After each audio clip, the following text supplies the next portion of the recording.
Morning. This is Brighter Morning with Bo, and our guest in the second hour is the Minister for Tourism, Minister Randall Mitchell, and we'll have a serious talk with him about tourism and hear his perspective on it as we try to open up in this COVID scenario. Let's talk to... How are you, Minister? I'm great. Thank you for asking. It's good to see you again, Dr. Tiwari. I'm all right. It's good to see you too. You're growing a beard, I see. I haven't noticed. Yeah. Some changes. All right. Very good. Good to have you.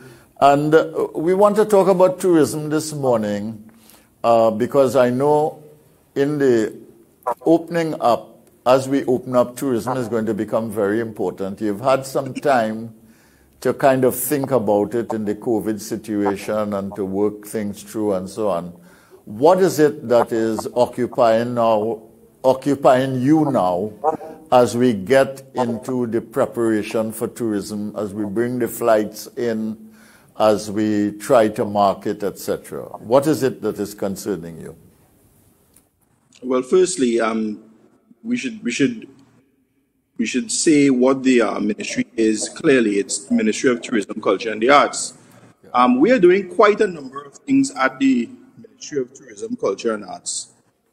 Over the last year, during the lockdown, we've worked tirelessly to ensure that our travel and tourism health protocols were developed and were rolled out to a number of our stakeholders, and we continue to do so. We also continue to work to ensure that our transportation, meaning airlift. I'm sorry, Bo, I'm getting a terrible feedback. Okay, is it from our side? Okay, we're trying to... I've just signaled the technical people, and they're trying to solve it here. Okay, so yeah, we've worked on we've worked on airlift. You would have seen the flights, the re-emergence of KLM to the island of Trinidad, and we continue to work to ensure that airlift returns and that we have access to new source markets.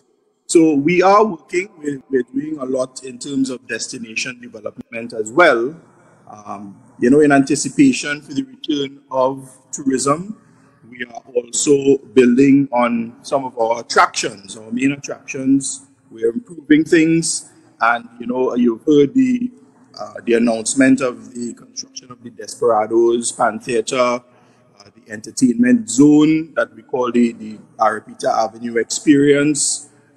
We are also assisting and looking at attracting investments where the accommodation sector is concerned, and we work with them and we build upon those things.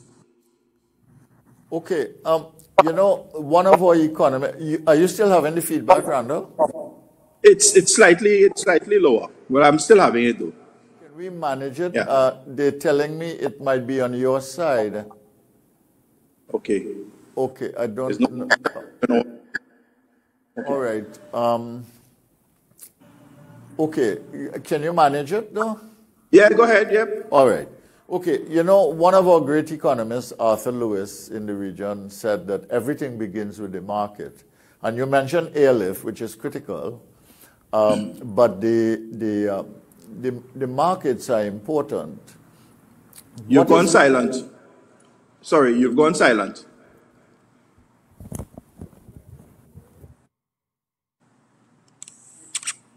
Can you hear me now?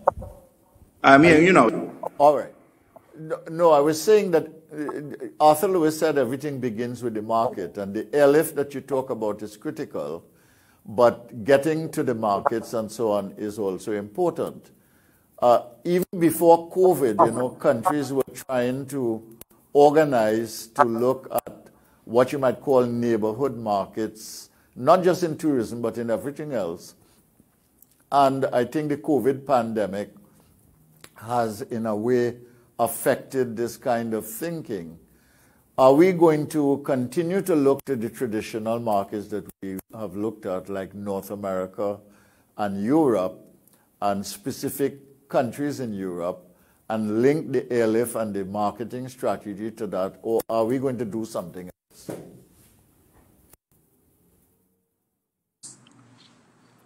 We are looking to exploit those traditional source markets.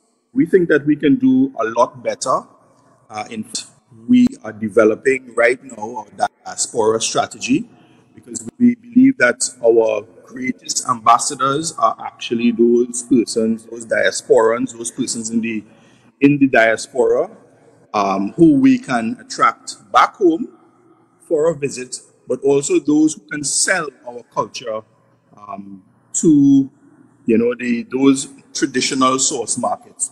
We're also looking at different source markets. For example, in that Netherlands market and the surrounding markets, we are exploring how we can attract persons from those markets down here in terms of our unique selling propositions, whether it be sport tourism, whether it be the traditional sun, sea, and sand, or we get people to fall in love with our culture and get down here to experience our carnival and to experience a number of our other festivals. So we are exploring new markets. Same time, we are seeking to exploit our traditional source because we feel we can do so much better.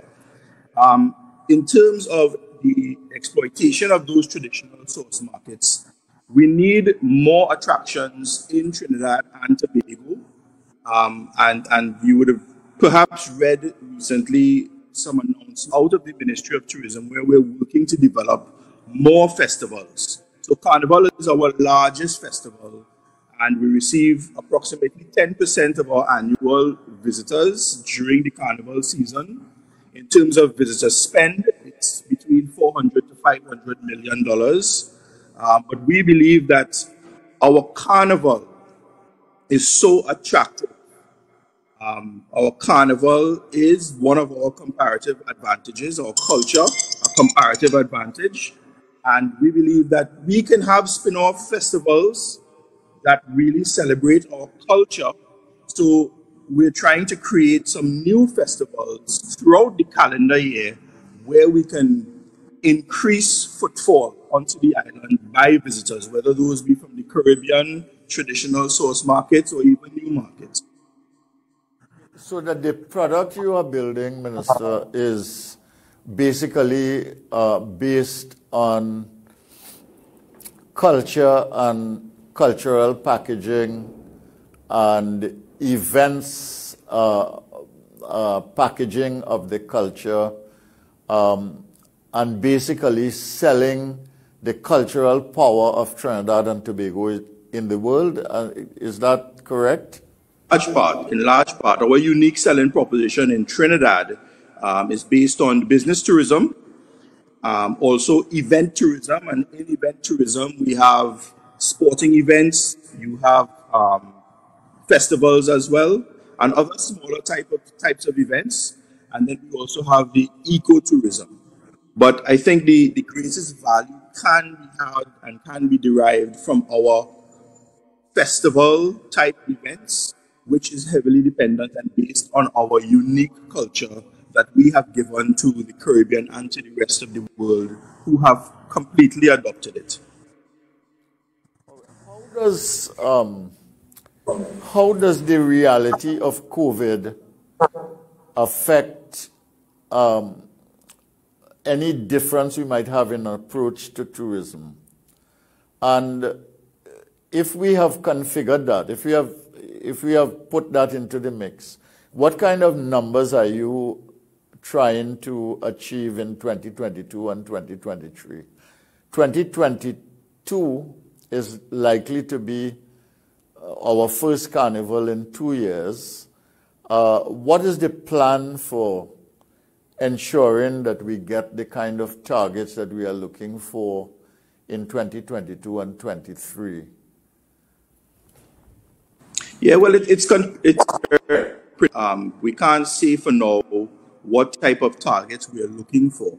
I think the main focus right now is to ensure that our COVID protocols are in place so that we can restore some confidence in the international markets, into those source markets, into those potential visitors. We need to ensure confidence that when they do take a trip to Trinidad and Tobago, that they are sure to be safe. It's a little too unpredictable to speak to numbers, but what we essentially do at the Ministry of Tourism, all our plans are geared directly towards increasing our contribution to GDP. And that Correct. means increasing the number of jobs that are directly attributable to tourism, increasing the value that direct tourism brings to the country. Yeah. Now, in Trinidad and Tobago, we have a kind of a strange way of addressing the issue of tourism.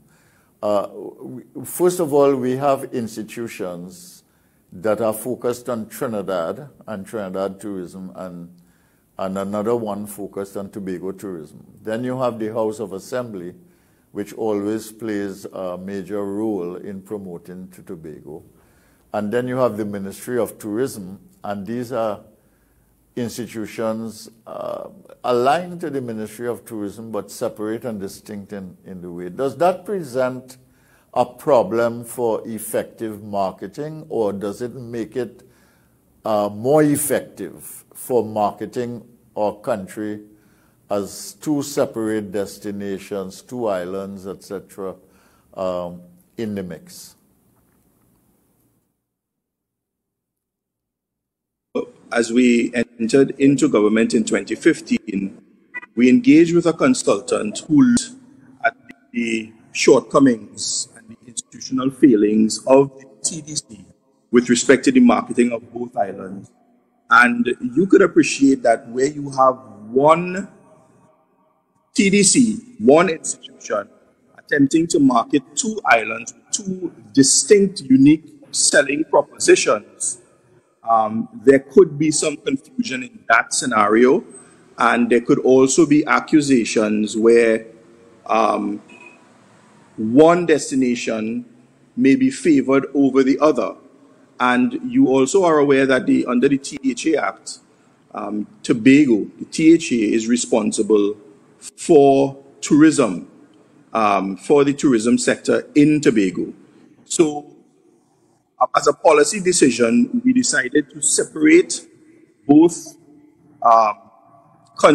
destinations in terms of one marketing company to market the island of Trinidad and one marketing company that reports to the THA to market the island of Tobago, having regard to the distinct, unique selling propositions. But in terms of the Ministry of Tourism, the Ministry of Tourism is responsible for overall policy of Trinidad and Tobago. And the Ministry of Tourism plays a role in, of course, producing policy for those marketing agencies to implement, but also to find ways in which linkages can be made and joint marketing propositions can be made. So, for example, in terms of the KLM flights that are coming in, our strategic positioning is that, okay, we are a 2-for-1 destination. So we're in direct competition with Barbados because the flight lands in Barbados first and then comes on to Trinidad. So we are saying, as a strategic positioning, we are a 2-for-1. You can come here during the winter season, you can experience Carnival in all its splendor, but you can also take a 15-minute flight, or you can take a 2.5-hour journey via the ferry, the brand new ferries that we purchased, and get onto the island of Tobago and experience all that is sun, sea, and sand. And then you come back to Trinidad and you go back to Amsterdam or to wherever in continental Europe you came from. So that is so the Ministry of Tourism looks at joint marketing opportunities, and we implement those. Yeah, looking at those beautiful shots there of Tobago, and I just want to leave this desk and go there. But then I remember beaches are not open Yeah, So beaches. you have to tell the Prime Minister to open the beaches. Okay, we have to get the beaches open because it's a good relief. We can ration how people go to the beach. We could give out. They can collect tickets or whatever for each beach. We can do that. Now, during the COVID pandemic, the Minister of Finance provided significant sums to Tobago small business in the hotel industry to try and use that time to prepare for when we would open up. Do you remember how much we allocated there, and do you know how much of that was disbursed? And can you say whether these small businesses now, these small bed and breakfasts and hotels and rooms that were being prepared, are they now prepared for an open season of tourism? I mean, yes, the $50 million was allocated to an accommodation upgrade program during the COVID pandemic. I know in 2020, approximately $18 million, but that's back in 2020, $18 million was already approved. But I can't tell you how close to the 50 million that we are in terms of that number, but I'm pretty sure that we are very close to fully expending the $50 million on the, for the accommodation upgrade grant. Those hotels will tell you that they are. During that slight reprieve in late 2020 to early 2021, just before the state of emergency was announced, those hotels, those guest houses in Tobago did extremely well. As you recall, the borders were closed and the Ministry of Tourism, along with its agencies, really doubled down in terms of the marketing of our domestic tourism. We identified that domestic tourism is our newest exotic destination, and we got people to fall in love with our own destination, whether it be taking a road trip down to Manzanilla and visiting, the community tourism products that they have down there with the duckies and the other places, the other little roadside restaurants, also the beach, also Mayaro, or whether it was taking a trip to Tobago. I mean, that slight reprieve, you could not get places to stay. Most of those hotels were booked. The Magdalena, they reported some incredible results during that period, and all those guest houses and villas, etc., were completely booked out. But I mean, it's still we've gone into a lockdown again. So these hoteliers and these accommodation providers are hurting. But I mean, we expect the reopening soon. Domestic tourism is back on the table, and persons are journeying over to Tobago to enjoy the island, even though the beaches are closed. All right, we're having a little technical problem, I think, on your side. But let's say, what about Trinidad, though? Have we had the equivalent resuscitation and preparation of the smaller businesses in the tourism sector here in Trinidad and Tobago? What's happening there? Are they prepared for when we open up, besides the big hotels? Well, I mean, to be fair, to be honest, to be frank, all those businesses, I mean, many businesses outside of the travel and tourism sector, even though travel and tourism has been hard, the hardest hit. Most businesses are suffering on account of the pandemic. Travel and tourism, they are suffering. They are getting a bit of business tourism, business travelers. Some of the oil companies are using some of the hotels to quarantine or to keep their employees safe. But I mean, we need for this pandemic to be over. We need to return to tourism as we knew it prior to 2020. What about investment, Minister? I know that some, for instance, you had an announcement of the Marriott Hotel and so on. What's happening in relation to investment in the tourism industry? And where are we headed with that kind of investment strategy? Well, in terms of investment into the accommodation sector, we have three very high quality hotels soon to come on stream. We have the Bricks in Trinidad that should be completed and opened in December 2021. In Tobago, we also have the Comfort Inn Suites. That is also carded to open either in December 2021 or January 2022. And then we have the Radisson Blu in Trinidad. So we continue to support investment. The recent announcement of the Marriott at that Back Bay area in Tobago. So they are going through their approval process and they're soon to commence, and they envision that they would be completed by 2025. We also have another project that we are soon to kick off at Piarco. That's Hampton by Hilton, 103-room hotel that would cater to those in transit guests as well as the flight crew, etc. So in terms of investment, we are seeing the investment coming into the tourism sector. In fact, I think it was Marriott who wrote a letter indicating that Tobago they saw as a strategic destination, and they were very much interested in investing more into the island of Tobago.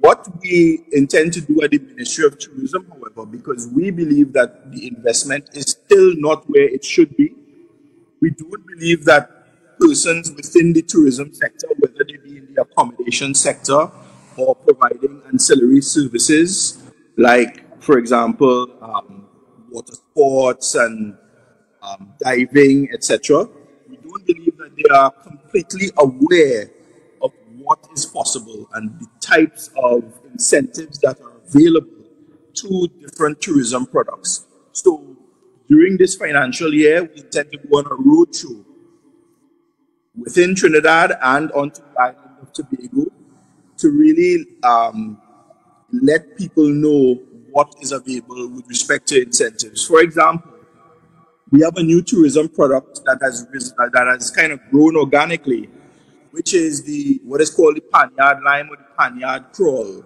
So these panyards have turned themselves into little attractions themselves, where you can go, you can listen to some pan, you can sit with friends, you can have some food, you can have some drink, you can dance. So these are tourism products in and of themselves, but I'm not sure that these pan organizations understand that those facilities can qualify for incentives under the Tourism Development Act.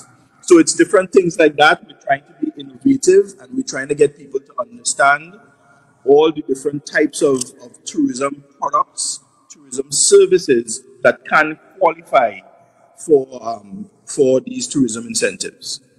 If you are going heavily on the cultural element, and I see the value of that because it brings all our artists into the product mix and it gives them the opportunity to perform and to play and to engage and to earn, how are we going to take into account the diversity of our country in that mix?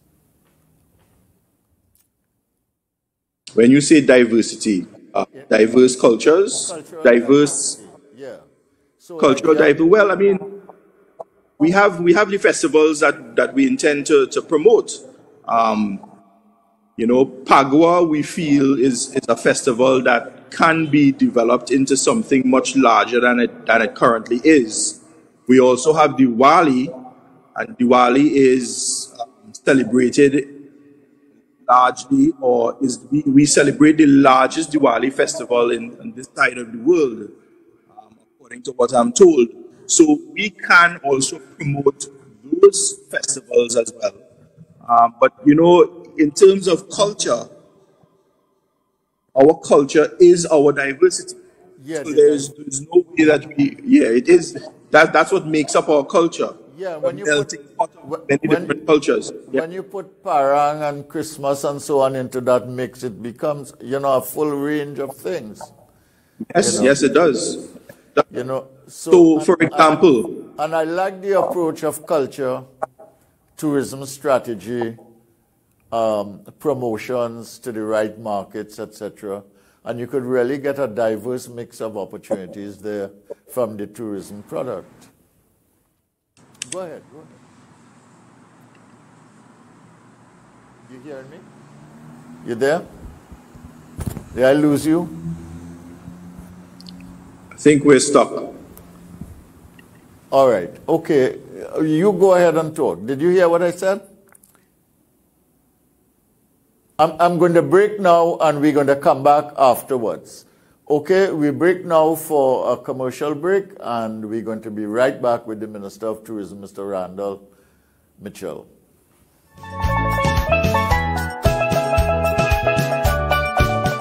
Welcome to Lifetime Solutions, where you can trust your roof to us. Our services include custom fabrication, steel framing, roofing installation, on-site roll forming, roofing maintenance and services. Call 223-ROOF or 223-7663 for a quote today or visit our website www.lifetimesolutionstt.com. Lifetime Solutions. You can trust your roof to us. Call 223-ROOF or 223-7663 for a quote today or visit our website www.lifetimesolutionstt.com.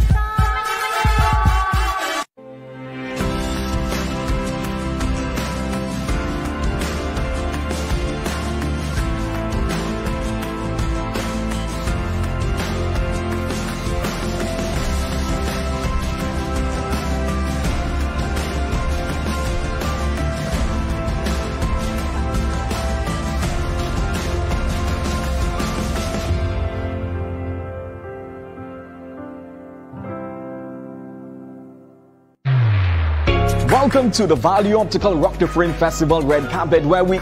Oh, wait. Rennie, is that you? Yes, darling. It is I. Okay. What are you wearing today? These are Vogue frames from VO, darling. Yes, boy, I get 15% off of these frames and then I get an next 10% off the add-ons. Boy! Book online or hurry down to rock your look at the Value Optical Rock the Frame Festival now. Value Optical, expert care for your eyes. As businesses adapt to the new normal, let Magic Mist take care of your cleaning and sanitization needs with our COVID-19 BSCAI internationally certified technicians. With over 43 years of protecting the health of our nation, you can trust us to ensure your building remains safe, healthy, and functional. Give us a call today at 638-6675 or 332-5522. Magic Mist Services Limited, your total facilities management solutions provider.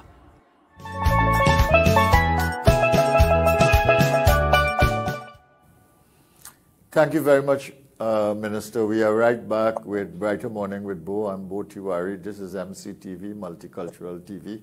And we are talking to the Minister of Tourism and Culture and the Arts, and that is Minister Randall Mitchell.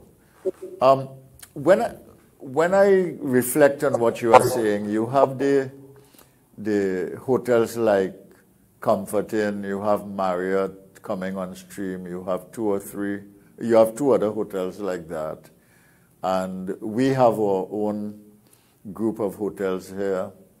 Already here, like the Hyatt and so on that we know.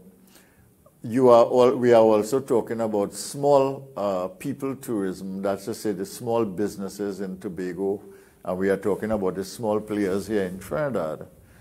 And we are talking about cultural diversity, we're talking about carnival as a big thing. So we link in the tourism to culture. What about what they call MICE tourism? You mentioned the events already, but what about the international conferences, etc. I mean, we already have some big conferences here, like the Energy Conference. But there is a lot that we can do with that. We have a University of the West Indies, which can play a big role. We have the capacity for bringing knowledge sectors worldwide to Trinidad and Tobago. I think many of them will be surprised when they come here to see what kind of country it is and how much we have to offer. And I think that that element, the MICE element of the tourism, is something that we should strategically tap. I mean, what is your thinking on that?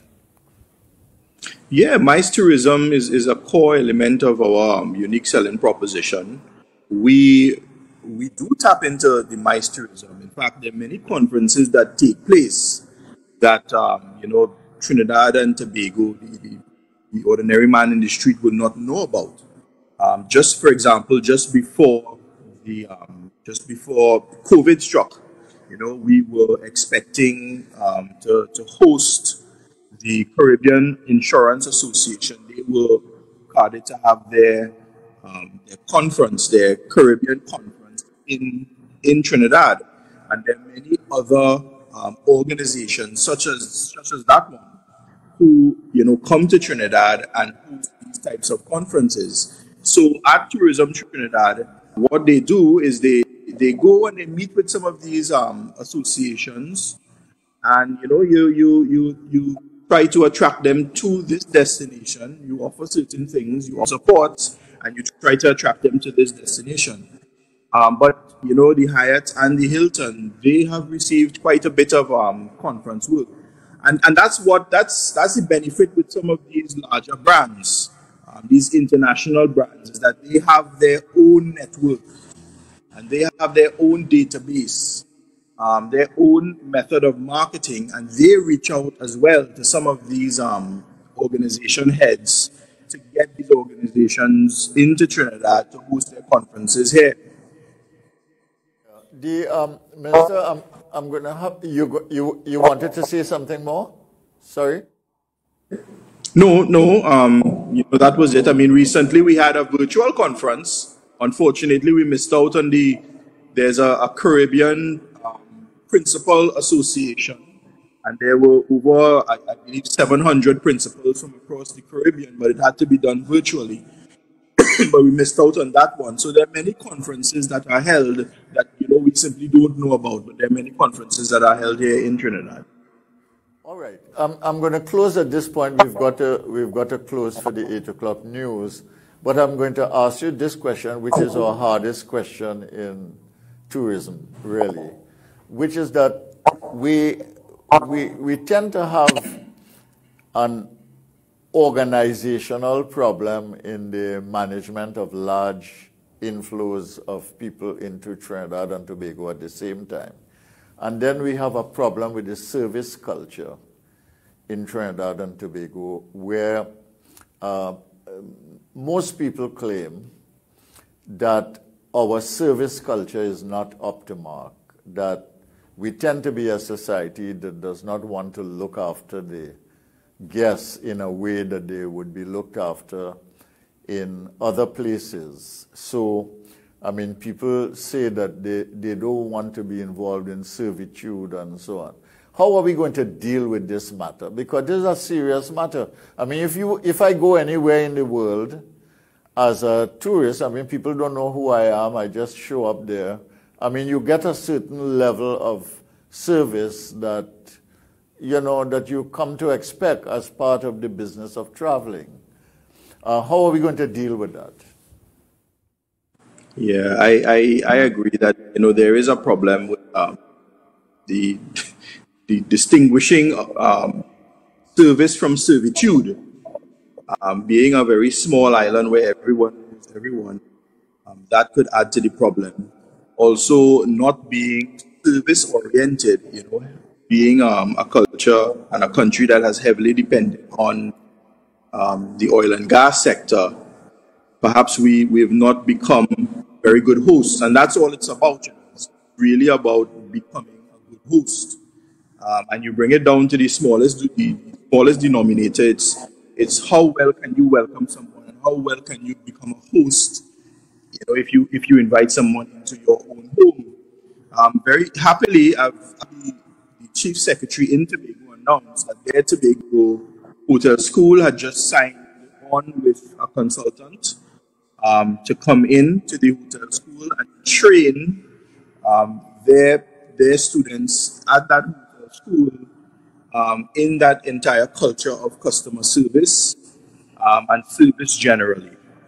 With the big brands such as Marriott, that's another feature of these brands like Marriott and these other hotels, Hilton, etc., is they conduct their own training in terms of customer service and customer culture. And Dr. Tiwari, I'll tell you this, there is an interest to set up a customer service and training school here by one of the large cruise companies.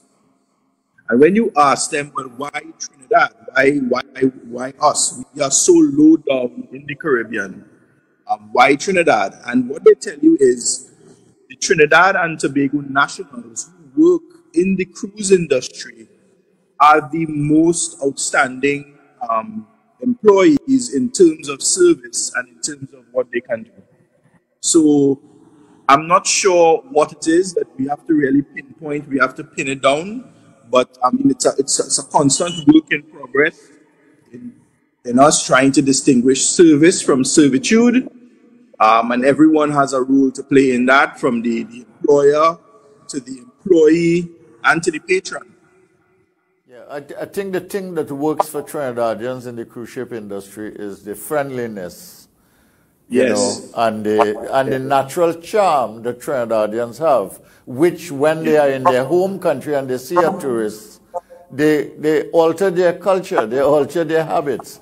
Anyway, Randall, we've got to go. I want to thank you for being on the show. I hope you'll come back again, because there's a lot. I will. I need to sort out the issues. I need to sort out my IT issues. If it is indeed on my end, I'm very sorry about that. I have Flow and I have a Mac computer. I don't know if those things had anything to do with it, but I'd be very happy to come back. I have the greatest respect for you, Dr. Tiwari. We worked well on the Public Accounts Committee, and I miss those days. But I know that you are no nonsense, and you're not one that somebody could easily confuse with ramblings. So, I appreciate it. I appreciate the opportunity. And I appreciate you coming on. And we'll do this again. Well, this is Brighter Morning with Bo. We're signing off with the Minister of Tourism, Culture and the Arts, Mr. Randall Mitchell, and we will see you tomorrow. Take care. This is Brighter Morning with Bo. I'm Bo Tiwari, Andrew Chan, and the news.